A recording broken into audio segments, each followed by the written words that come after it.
Hello, and thanks for looking in at the channel. And we've got a short running session today featuring a couple of locos, one we've seen before, one we haven't. But here comes the old favourite, and this is my test bed at the moment. This is AL1, the excellent Triang Class 08. And I've got it running quite slowly at the moment, as you can see. It's hauling the oil and fuel and petrol train from last week, and it's the test bed for my new XO3 project, XO4 project, which is fitting ball bearings to the armature shaft. Now this, as you can hear, is running quite nicely and quietly. This has only got one ball bearing fitted, and that's in the rear plate. I'll edit in a photo of the size of the little ball race and the position of it.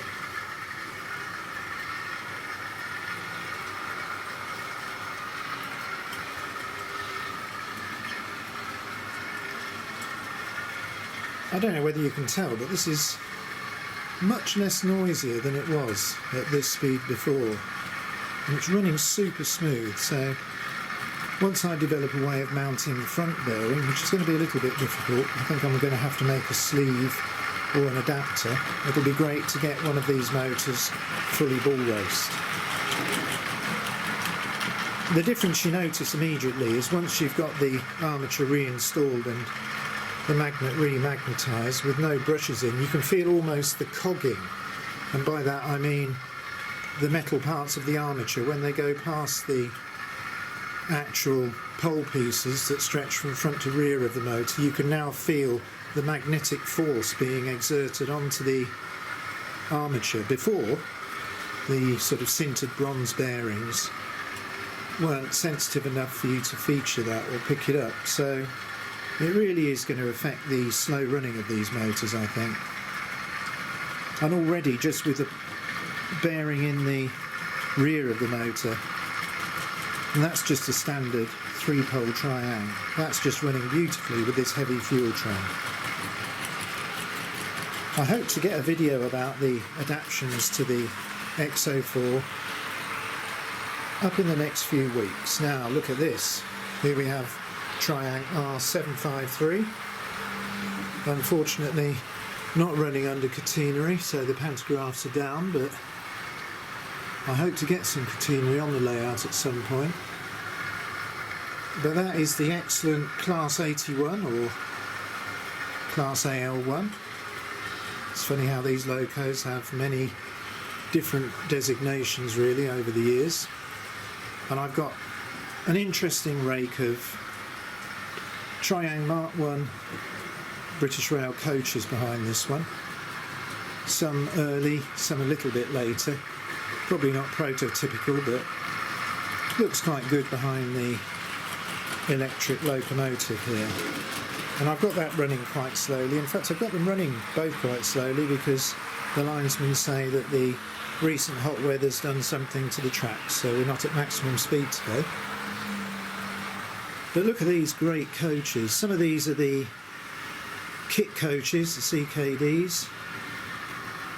There's so many R numbers. I did actually write a few down, but now I'm looking at them I'm just a little bit confused. So separate R numbers for kit coaches, and they change a bit between the electric blue and the rail blue versions. But I quite like the look of these all mixed up. So there's a brake and second, a composite sleeping car, another composite, and then slightly newer buffet car, and another brake and second. So it makes quite an attractive rake, and this excellent locomotive is just about coping with them. It's got the knurled wheels. I don't think it would want another coach on the back. I think we're about at capacity. So we'll come and have a look at those again in a minute, but let's just concentrate on the little Class 08 as it just winds its way around the downward line. and try and get some nice shots of it around the layout. and hopefully you can hear that it's sounding much happier.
I really am happy with the way that's running now. It's just cruising around there at super scale speed, and it's actually, I looked at the meters earlier, it's drawing about 0.24 of an amp. We'll check it in a minute, just look, but it's very, very low consumption. Now here comes the lovely electric loco. And you can hear that's running really smoothly. Recently recommissioned.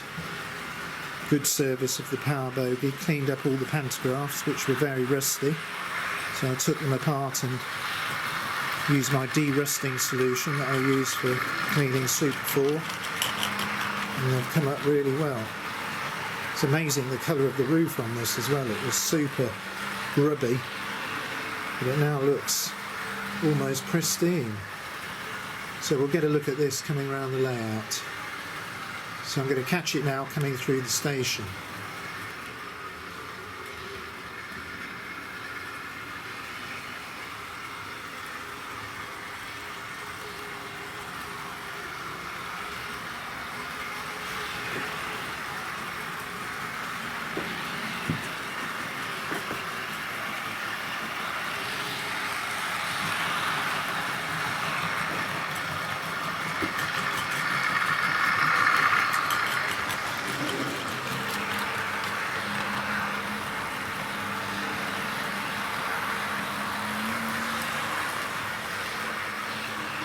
So let's just quickly, as I'm walking up to the controller end of the layout, have a look at the meters.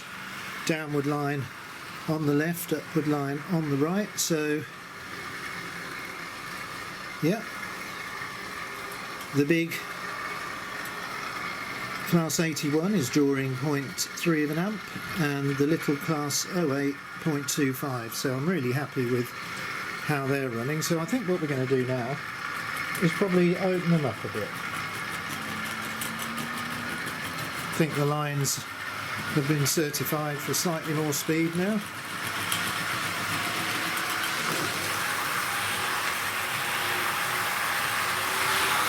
can just hear that picking up speed quite nicely. Makes quite a nice noise, like lots of these Triang power bogies. The knurled wheels making their very distinctive sort of roar.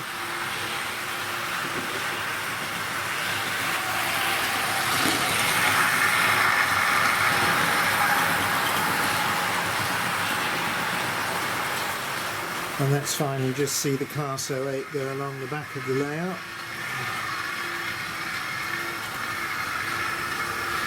That's now up to maximum speed, and probably a little bit later we'll be taking the fuel train into one of the double track loops, and then it'll make its way back onto the branch line, because it's still got its little rake of wagons waiting to be moved to the other end of the branch line.